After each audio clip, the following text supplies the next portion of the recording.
बहुत खूब, बहुत खूब।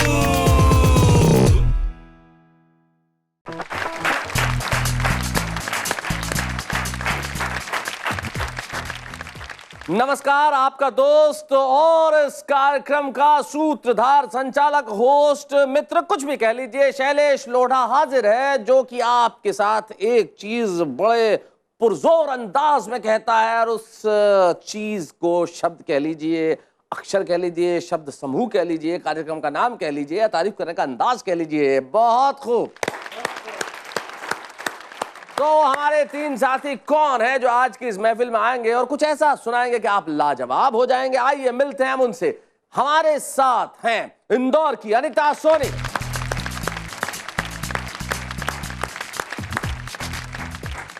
कैसी हैं अनीता जी आप? मैं अच्छी हूँ शैलेश जी, आप कैसे हैं? मैं बिल्कुल वैसा ही हूं जैसा हमेशा रहता हूं, यानी कि अच्छा हूं। और आप हमेशा अच्छे बने रहे, यही दुआ है। आपका साथ देने के लिए हम बुलाते हैं जो नाम से थोड़ा सा आपको भय हो सकता है, लेकिन चिंता मत कीजिए, ठीक ठाक रहेगा।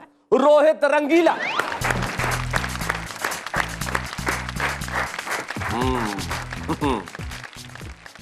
शर्ट वर्ट वगैरह सारा मिजाज वही है रंगीला वाला, लगना चाहिए ना रंगीला हूँ। जी जी जी। हमारा साथ देने के लिए आ रहे हैं श्री बीबी। अरे ये आज तो कमाल हो गया है, मतलब जो अगले आ रहे हैं अनीता जी, आज तो आप लकी हैं। देखिए इधर रंगीला है और जो आ रहे हैं वो कौन है? बीबी चौबे रसिक।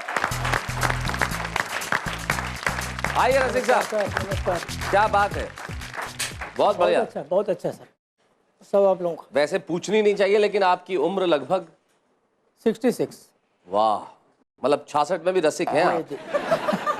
क्या बात है, एक तरफ रसिक है, दूसरी तरफ रंगीला है।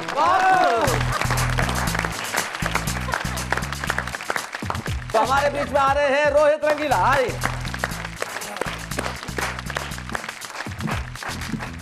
प्रणाम शैलेश जी। नमस्कार। आप सभी को भी नमस्कार। रंगीला नाम रखने का और एक कारण भी है शैलेश जी, जी कि मेरा सबसे प्रिय त्योहार है होली, वाह, जहां दुश्मन भी दोस्त हो जाते हैं।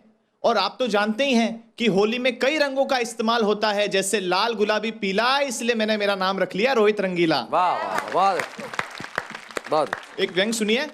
हमने दूध लेते हुए दूध वाले से कहा कि दूध में पानी तो सभी मिलाते हैं, तू पानी में दूध क्यों मिलाता है? जनता को बेवकूफ बनाकर ठगता है। वो बोला, साहब यह कोई गाय भैंस का दूध नहीं, सरकारी डेयरी का दूध है।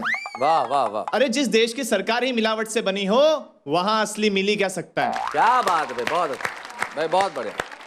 अब एक दिन कृष्ण जी मेरे सपने में आ गए। अच्छा, तो मैंने उनसे क्या बातें कही, एक कविता के माध्यम से पेश कर रहा हूं कि हे कृष्ण, आप इस कलयुग में आके तो देखो, आपने पहाड़ एक उंगली पे उठाया, अपने सर पे ऑफिस का बोझ उठा के तो देखो। क्या बात है। आपने जवानी में कंस को मारा, दाऊद को हाथ लगा के तो देखो। क्या बात है, बहुत अच्छे। आपने भरी महफिल में द्रौपदी को साड़ी पहनाई, मल्लिका को एक साड़ी पहना के तो देखो।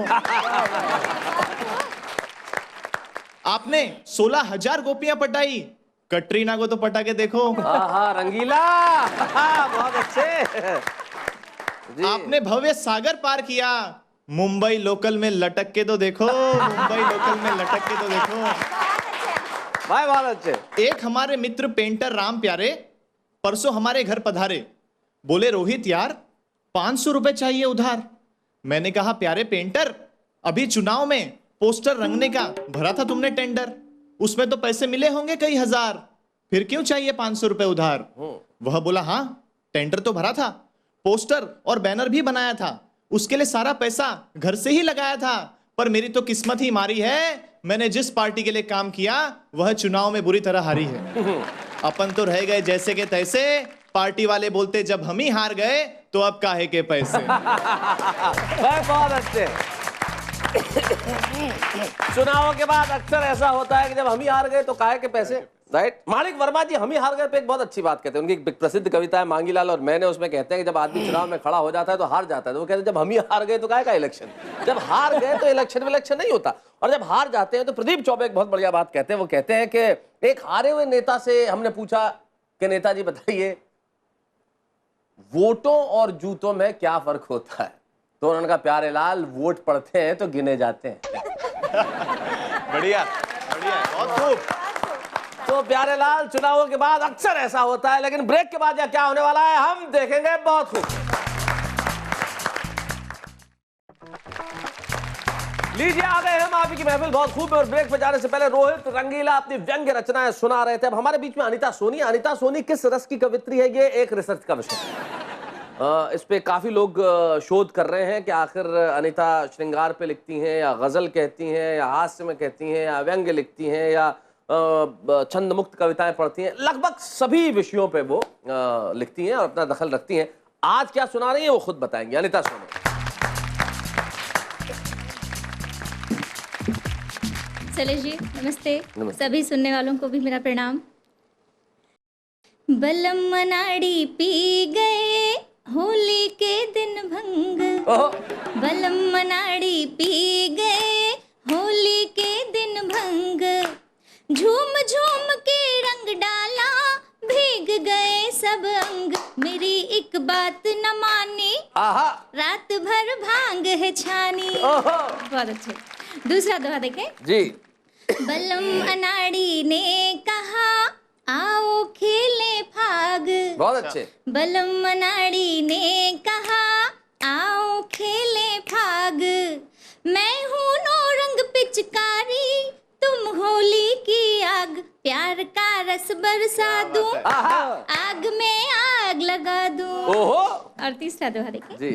बलम मनाड़ी ने किया हाल मेरा बेहाल, बलम मनाड़ी ने किया हाल मेरा बेहाल, कसक मसक तन धोई रही मैं तो पूरा साल, प्यार के रंग थे गहरे दिल में उतरे थे गहरे। क्या बात है। और जो लोग ठेके नहीं लगा रहे ढाई पंक्ति के बाद उनके लिए दोहा है जी। तक तक यूं ना मारिए पिचकारी सरकार, बहुत अच्छा। तक तक यूं ना मारिए पिचकारी सरकार, पिचकारी सरकार, हाथ जो मेरे आ गए बहुत पड़ेगी मार, भूल जाओगे होली आंख से मारूं गोली। क्या बात है। और शैलेश जी होली खेलने का एक तरीका बताती हूँ। जी जी आप ही बताइए। हमने आपके तो आज काम तक खेली आएगा। नहीं। जी जी आपके काम की चीज। हाँ सुनाइए। छुई मुई सी छोकरी लाल गुलाबी गाल, छुई मुई सी छोकरी लाल गुलाबी गाल, देखने वाले कहे उठे क्या है बढ़िया माल, देखने वाले कहे उठे क्या है बढ़िया माल, धीरे से माल पटाना भोल से रंग लगाना। और रंगीला जी आप सोच रहे होंगे कि आप अपना जो तखल्लुस है उपनाम है इन्हें दे दें।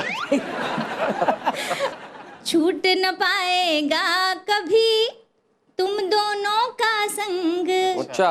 जो भी जोड़े से बैठ के सुन रहे हैं उनके लिए, छूट न पाएगा कभी तुम दोनों का संग, लिपस्टिक में मिलवा दिया मैंने प्यार का रंग, संभल कर चुंबन लेना लेने का पड़ेगा देना।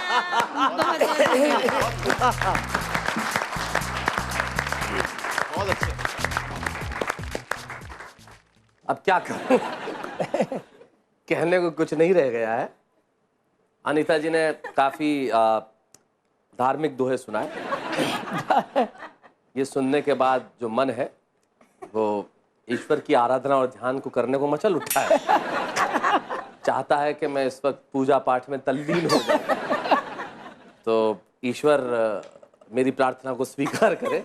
मैं लौट के आता हूँ। मुझे ईश्वर के चरणों में जाके कुछ देर के लिए बात करके फिर आता हूँ, फिर कहेंगे बहुत।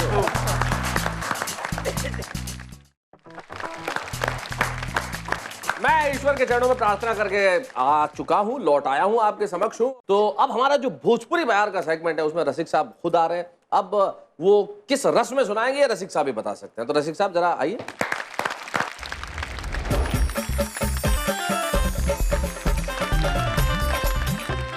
शैलेश जी को नमस्कार। नमस्कार। सभी श्रोताओं को सादर अभिवादन।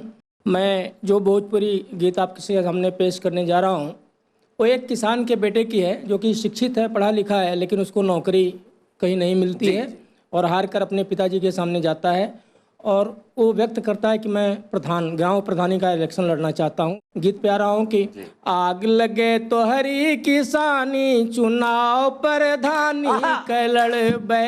क्या बात आग है? लगे तो हरी किसानी, चुनाव प्रधानी के लड़बे। जीत के चुनाव प्रधानी कई बे, जीत के चुनाव प्रधानी कई बे। तुरते दुआरे हैंड पाइप लगई बे, भर बे पैपिया से पानी, चुनाव प्रधानी के लड़बे। आग लगो तो हरी किसानी, चुनाव प्रधानी के लड़बे। और क्या बोलता है कि बंजर जमीन अपने नाम सब करईबे, बंजर जमीन अपने नाम सब करईबे। भैया के सड़की के ठीका दिवईबे, लूटी है मजा मन मानी, चुनाव प्रधानी लड़बे।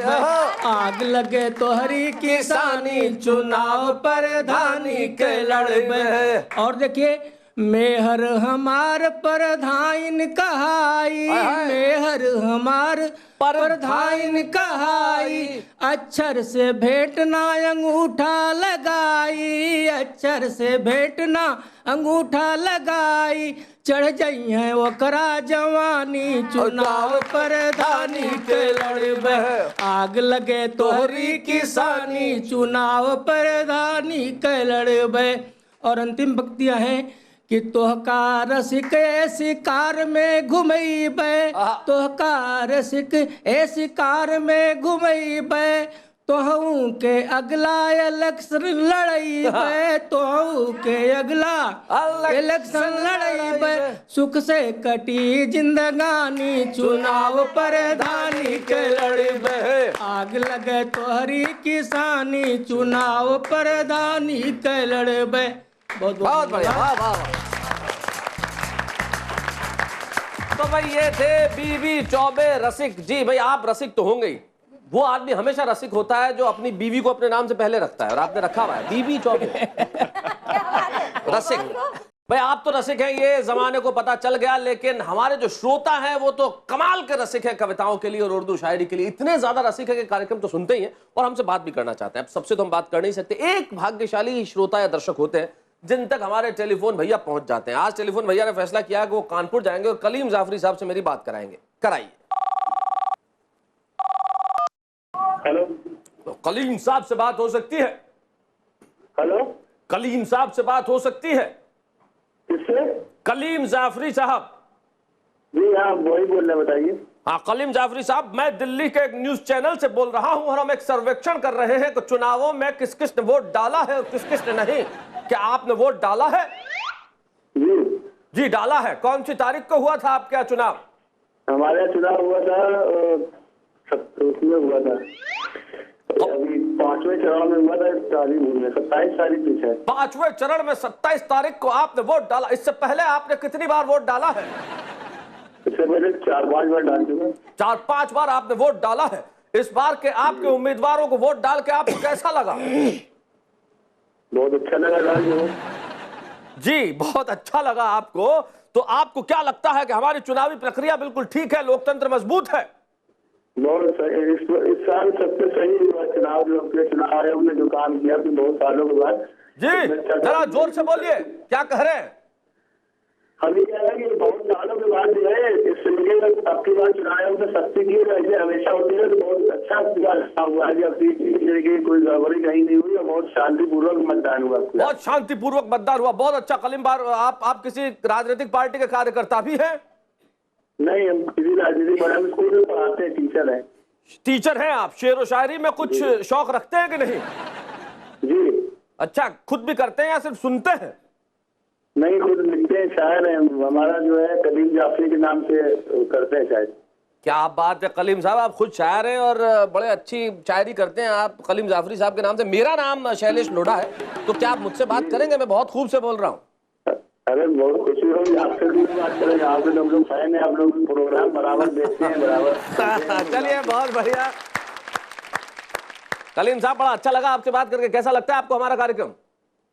अरे बहुत अच्छा लगता है, हम तो प्रोग्राम आपका बराबर देखते हैं, इसीलिए जो और आपने अच्छी पहल की है, इस तरीके की पहल, ये कम से कम एक मंच है हम लोगों के लिए। वैसे खत्म उर्दू शायरी में खत्म होती जा रही थी, अब आपने जब से शुरू किया तो कम से कम कोई एक प्रोग्राम ऐसा तो है कि हम लोग देख सकते हैं, कुछ सुन सकते हैं, कुछ सीख सकते हैं और अपना अपने बात कह सकते हैं उसके। ये बहुत बहुत शुक्रिया कलीम साहब, बहुत बहुत शुक्रिया कि आपने कहा कि हमने एक ऐसा मंच प्रारंभ किया जिसमें उर्दू शायरी के लिए भी जगह। तो आप क्यों ना अपना एक शेर सुना दीजिए कलीम साहब, एक शेर सुना दीजिए, सारा मुल्क सुन रहा है इस वक्त।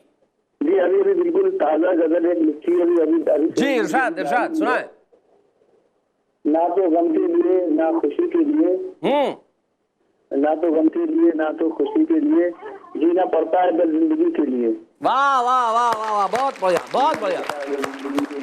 तो ये थे कलीम जाफरी साहब जो कह रहे थे कि जीना पड़ता है। यकीन मानिए कि जिंदगी में जो पड़ता लफ्ज है ये बड़ा कमाल का है साहब। जीना पड़ता है, उठना सुबह पड़ता है, स्कूल जाना पड़ता है, पढ़ना पड़ता है, एग्जाम देने पड़ते हैं, जिंदगी चलानी हो तो नौकरी भी करनी पड़ती है, पैसे कमाने पड़ते हैं, पैसे खर्च करने पड़ते हैं, घर पे आना पड़ता है, किसी से नफरत करनी पड़ती है, किसी से मोहब्बत करनी पड़ती है। जमाने के लिए क्या क्या नहीं करना पड़ता, लेकिन वो संसार जहां हर चीज करनी पड़ती है वहां हम हमारे श्रोताओं के बड़े शुक्रगुजार हैं कि उन्हें बहुत खूब देखने के लिए ये कहना नहीं पड़ता कि बहुत खूब देखना पड़ता है। वो बहुत खूब इसलिए देखते हैं कि वो उनकी आदत है। एक कार्यक्रम जो आदत हो गया, इससे बेहतर किसी की मोहब्बत क्या हो सकती है। बहुत